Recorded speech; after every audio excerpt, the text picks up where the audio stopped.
એક જ પ્રકારના માણસો હોય છે. તમારી વાતો પરથી તમારો જિદ્દી સ્વભાવ દેખાય છે વડીલ. તમે વિચારોથી કેટલા વામણા છો એ પણ દેખાય છે. માણસો માટેની નફરત અને આગ જે તમારા હૃદયમાં છે ને, એના તણખા કોક દિવસ તમને જ ભરખી જશે. તમારા થકી અન્યાય થયેલા લોકોમાંથી કયો માણસ તમને ક્યારે દગો આપશે ને, એની તમને ખબર નહીં પડે. કારણ કે તમારા કરેલા કર્મો ભગવાન તમને પાછા આપે જ છે, અને એ પણ વધારે અસરકારક રીતે. એવું નહીં થાય છોકરી, કારણ કે ઈશ્વર જેવું કઈ છે જ નહીં. મારા ભવિષ્યના પાના હું જાતે જ લખું છું. અને રહી વાત મને દગો આપવાની, તો એવું હું નહીં થવા દઉં. કારણ કે મને દરેક માણસની કિંમત ખબર છે. Everyone comes with a price tag. No sir, everyone comes with kind heart. દરેક માણસ પ્રાઇસ ટેગ સાથે નહીં, પણ એક કોમળ હૃદય સાથે આવતું હોય છે. દિવાન, કોણ છે આ છોકરી?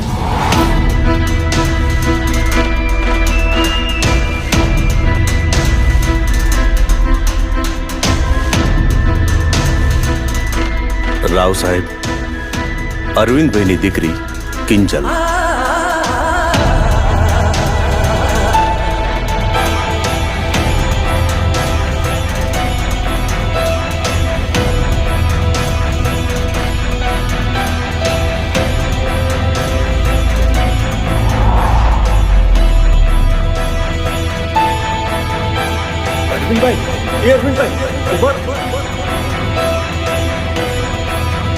દિવાન, કાલે શહેરના બધા છાપામાં, પૂરા દેશના છાપામાં જાહેરાત આપી દે, મારે કોઈ દીકરો નથી અને મારી મિલકતમાં એનો કોઈ ભાગ નથી.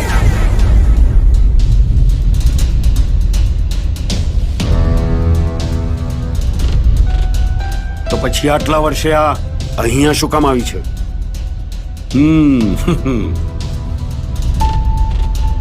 જોયું કે ચબૂતરામાં હજી ઘણું બધું ચણ બાકી છે, એટલે ચણવા આવી ગયા. આપી દો એને પણ 2-3 દાણા ચણવા. કોણ છે આ વડીલ? અને મારી સાથે આવી રીતે વાત કેમ કરે છે? અને કોણ છો તમે? મને અહીંયા શું કામ લાવ્યા છો? આ બીજું કોઈ નહીં, પણ તારા દાદાજી છે.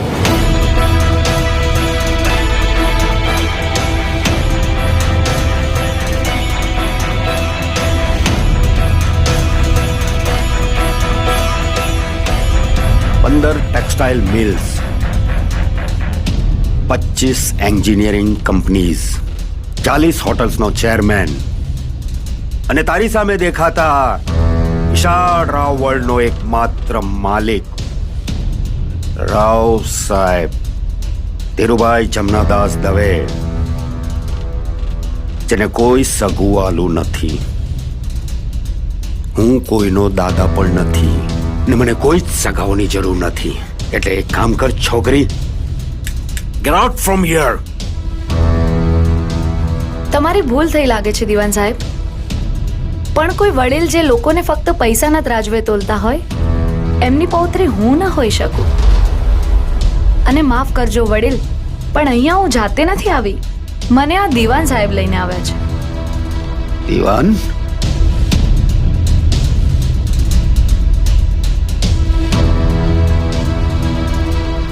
ઓહો, જૂના કબૂતર પાછા આવી ગયા ચણવા. 20 વર્ષે યાદ આવ્યા રાવ સાહેબની. હે, કેટલા જોઈએ છે? વન. જી રાવ સાહેબ. અમને છુટ્ટા આપીને છુટ્ટા કરો.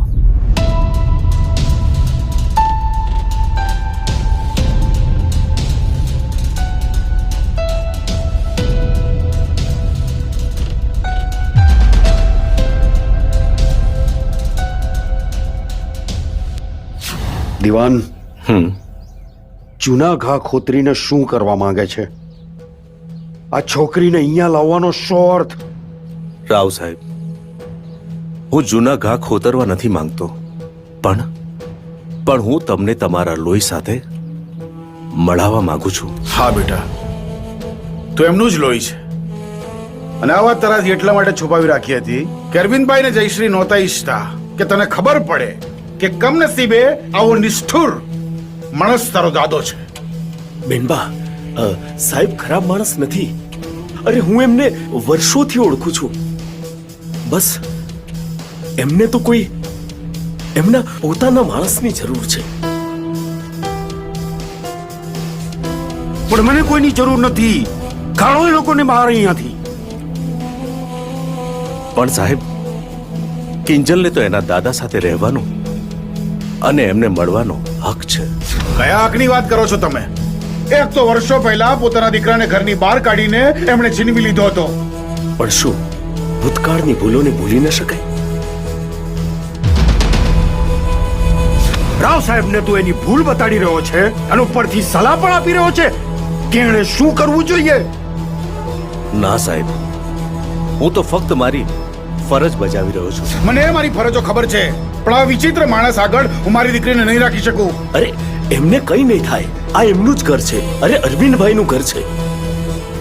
અહીંયા હું અને અરવિંદભાઈ એક સાથે જ મોટા થયા છીએ. પણ એ જે ન કરી શક્યા ને એ તમે કરી શકશો એવી મને પૂરેપૂરી ખાતરી છે. બોલતા તમે હતા, પણ શબ્દો અરવિંદભાઈના હતા. નામ ન લે એનું મારી સામે. એના શબ્દો હું હજી પણ ભૂલ્યો નથી. અને એટલે જ તમે કિંજલને રોકાવાની ના પાડો છો. તમે રોકાઈ જાઓ. હું તમને હાથ જોડીને વિનંતી કરું છું. મારી સાહેબની જિંદગીના છેલ્લા દિવસોમાં એમને ખુશીની પળો આપો. એ કંઈ જ નથી બોલી શકતા, પણ હું જાણું છું કે એમને અરવિંદભાઈનો ખાલીપો પૂરી ખાય છે. અને એ ખાલીપો અરવિંદભાઈની દીકરી જ પૂરી શકે. જે માણસને અરવિંદભાઈનું મૃત્યુ પણ ના બદલી શકે એ માણસ શું બદલાવાનો હવે? ચાલ બેટા, હવે અહીંયા રહેવાનો કોઈ અર્થ નથી. ચાલ મારી સાથે. મામા, હું રોકાઈશ. શું બેટા, આ માણસને તું ઓળખતી નથી, એ બહુ જિદ્દી છે. તો એ પણ મને નથી ઓળખતા. એ જીદ્દી છે તો હું પણ જીદ્દી છું. એમનું જ લોહી છું. મારા પપ્પા જે ન કરી શક્યા એ હવે હું કરીને બતાવીશ. દાદાજી, વ્યાજનું વ્યાજ હવે મુદ્દલ ચૂકવીને જ રહેશે. ચેલેન્જ ચેલેન્જ આપે છે દીવાન તું મને. હવે મજા આવશે. એક મહિનો આપું છું છોકરીને રાખીને. 1 મહિનાની અંદર હું સાબિત કરી દઈશ. સારા લોહીમાં જ્યારે ગંદુ લોહી બળે છે ને ત્યારે લોહી જ બગડે છે. મજા આવશે રમવાની. આમ પણ એ છોકરી મારી સામે ખૂબ બધું બોલી ગઈ છે. ઠીક છે, એને પણ ખબર પડવી જોઈએ કે રાવ સાહેબ ધીરુભાઈ જમનાદાસ દવેની સામે બોલવાની સજા શું હોય છે. બતાડી દઈશ છે ને. એક્સેપ્ટ યોર ચેલેન્જ દીવાન.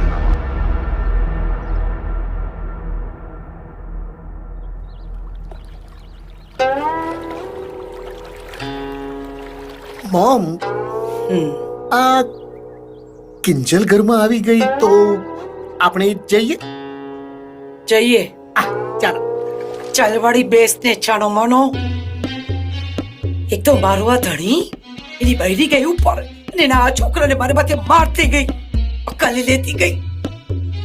અરે આ ડોસાની મિલકત હડપ કોણ કરશે? એ ખરું. પણ મોમ, તારાથી મામાને શું ના કહેવાય. ગમે તેમ તો તારો ભાઈ છે, ભલે દૂરનો તો દૂરનો ભાઈ તો ખરો કે નહીં. ચૂપ રહે તું. ચૂપ રહીને શું કરું? છબછબિયા કર. શરાબ બંધ થઈ જાને.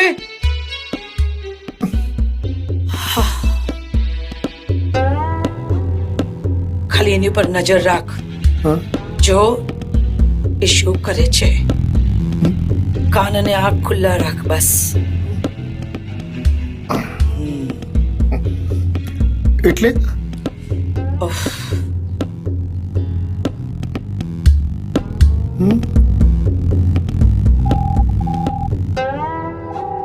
હેલો,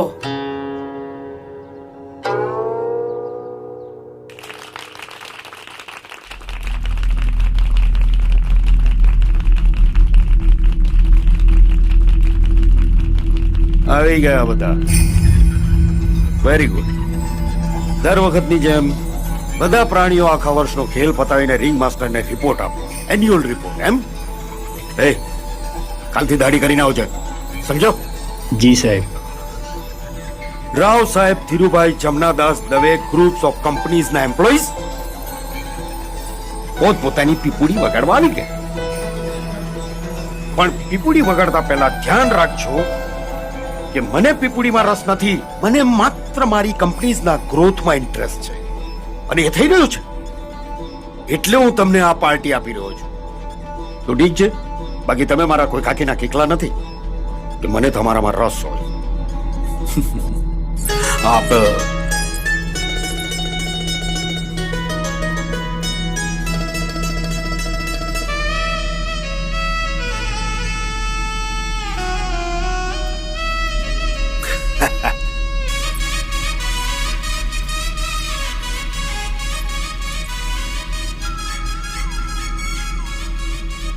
શું કામ આવી છે? આ મારી બિઝનેસ પાર્ટ ઓફ આ અમારો ધંધાકીય મેળાવડો છે.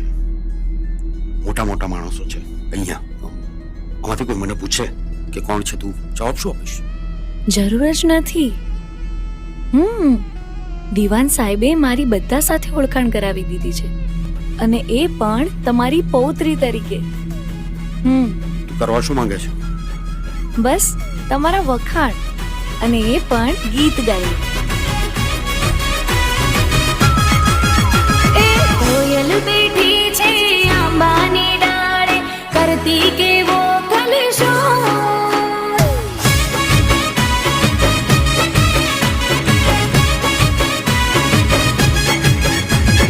કોયલ બેઠી છે આંબાની ડાળે, કરતી કેવો કલશો.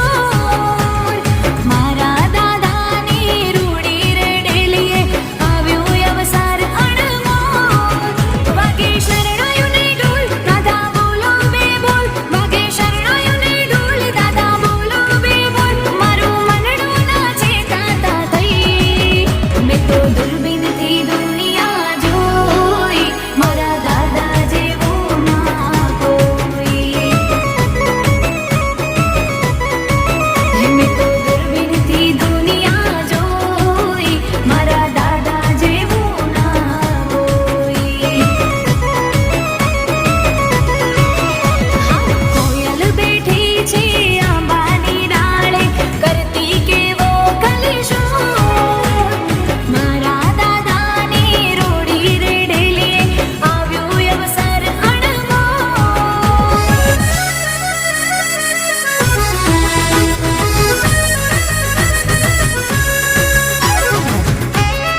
મારા દાદાની રૂડી રે ઢેલીએ આવ્યો અવસર અણમોલ.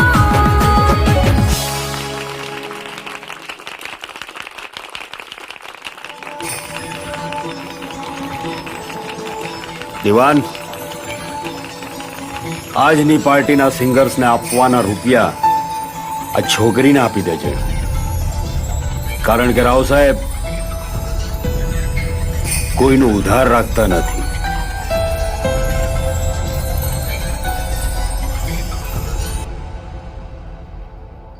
ને આપણને ચૂકવતો નથી. પેલો ઈમાનદારીના પેટનો દીવાન, શું જરૂર હતી કિંજલને અહીં લાવવાની? અચ્છા, સરસ મજાનો તકતો ગોઠવાઈ ગયો તો એ ઢોસાને હટાવવાનો. અને કરો કરો, છબછબિયા કરો, ઉંમર છે તમારી, રમો. નહીં મોમ, હું શું કહું છું, દીવાન લઈને આવ્યો તો આવ્યો, પણ આપણે શું કરીશું? આપણે એ જોવાનું રહેશે કે આ કિંજલ કેટલા પાણીમાં છે. મોમ, પાણીમાં તો કોઈ નથી. Shut up! પાપર પાણીમાં એટલે આપણે એ જોવાનું છે કે કિંજલ આપણી બાજુ આવશે કે પેલા ડોસાની બાજુ જશે. હા, પણ કેમ?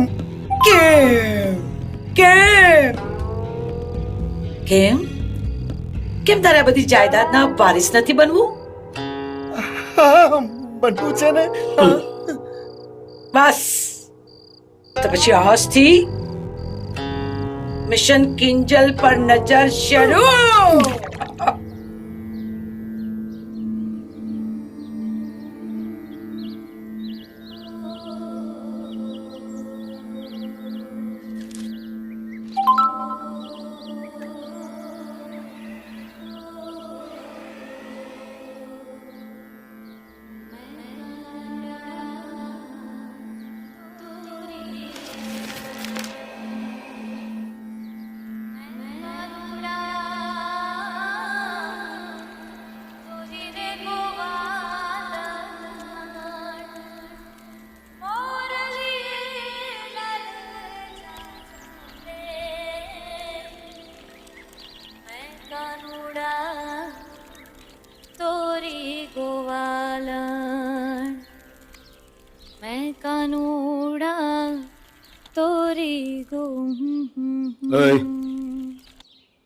સવારમાં રાગડા તાણીને મને ડિસ્ટર્બ નહીં કર.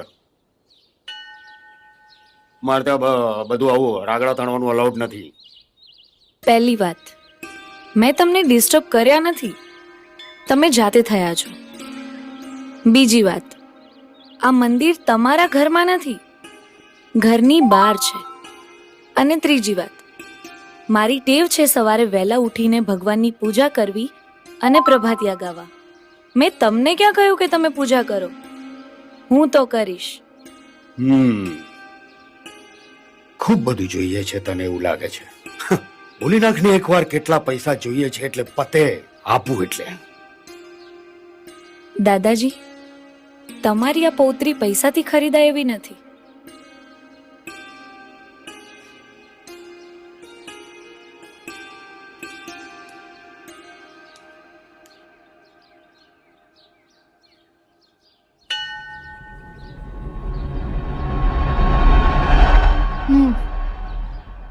ઇન્ટરેસ્ટિંગ. એ મારી વાત માનો કિંજલબેન, આ મગરની દાળમાં કંઈક ફસાઈ જાય તો કાઢવા ન જવાય. અરે ભગવાન ભાઈ, કાઈ નહીં થાય. તમે અમથા આમ ગભરાવ છો. અરે શું અમથો ગભરાઉં છું? તે દિવસે જોયું નતું? 1 મિનિટ ચા મોડી પડી એમાં સાહેબે શું કર્યું હતું? તો તમે પણ ના જોયું ત્યાર પછી શું થયું? દાદાજી આવો ખોરાક લેશે ને તો એમની તબિયત